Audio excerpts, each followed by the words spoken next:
Sebanyak 14.000 lebih lembar soal tes calon pegawai negeri sipil bagi para honorer yang masuk dalam kategori 2 atau K2 untuk 15 kabupaten kota di Provinsi Sumsel mulai didistribusikan ke daerah masing-masing.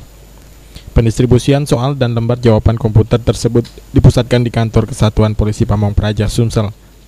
Proses penyerahan soal dan LJK kepada sekda daerah masing-masing disaksikan oleh pihak kepolisian, Badan Kepegawaian Daerah Sumsel, BPKP Sumsel dan instansi terkait lainnya. Dipoto. Pala ini bang, salah. Mundur yuk. Kita habis.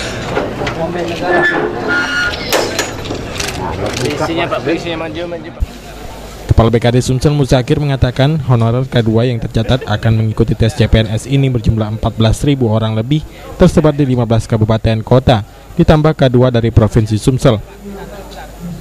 Menurut Muzakir, soal-soal tes K2 ini sudah harus tiba di daerah masing-masing sehari sebelum pelaksanaan tes. Tes sendiri akan dilakukan pada hari Minggu 3 November 2013 di kabupaten kota masing-masing.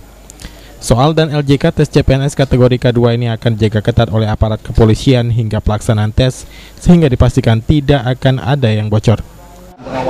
Sistem pengawasan soal itu dijaga oleh polisi 24 jam dari hari ini sampai tanggal 3 nanti pada saat pelaksanaan. Dan pelaksanaan pun juga kita siapkan dari keamanan polisi dan Pol PP untuk di lokasi. Sedangkan soal yang di Kabupaten Muba pun juga dijaga oleh keamanan polisi juga. Bibisono, PAL TV.